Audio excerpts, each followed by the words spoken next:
Olá pessoal, tudo bem? Já parou para pensar quantas vezes nós nos frustramos? Hoje eu estava pensando sobre essas questões e eu comecei a identificar que de fato a frustração ela sempre surge quando as coisas que nós imaginamos não são conquistadas, quando recebemos um diagnóstico que não estávamos esperando, quando a vida não segue os nossos caprichos e nos frustramos muito. Não há problema nenhum se frustrar, mesmo porque a frustração ela é natural, do ser humano. O que não é inteligente é nos mantermos frustrados. Eu, particularmente, toda vez que eu me encontro frustrada com alguma situação, eu sempre tento olhar para a vida das pessoas de maneira empática para tentar entender e enxergar a vida no paradigma do outro. E toda vez que eu reconheço a resiliência no outro, eu me inspiro muito em buscá-la também. E nesses últimos tempos eu tenho pensado muito nas pessoas que adoecem fisicamente. Por exemplo, uma pessoa que recebe um diagnóstico de câncer. Essa pessoa recebe um diagnóstico, a vida dela muda, por completo, começa um processo quimioterápico, todos os efeitos colaterais de todo esse processo.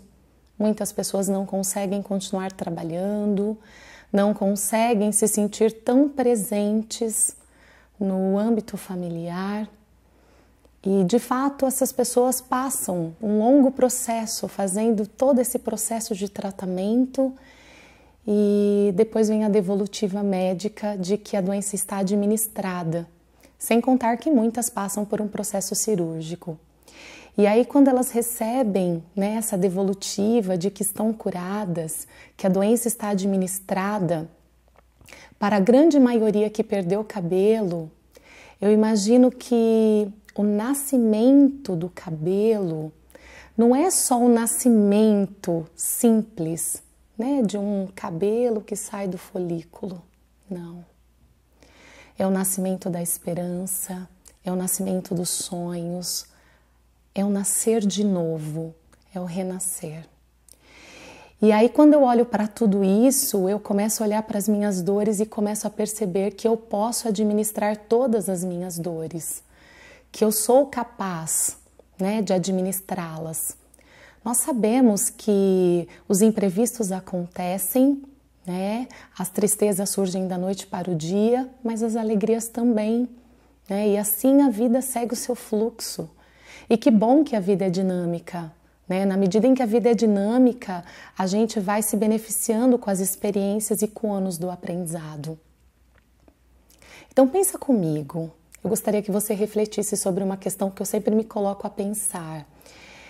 Quando a vida diz não para você, quando as coisas fogem do seu controle, quando você imaginava conquistar alguma coisa que você não conseguiu, quando você recebe um diagnóstico que você não imaginava, ou seja, quando surge a pedra, o que você faz?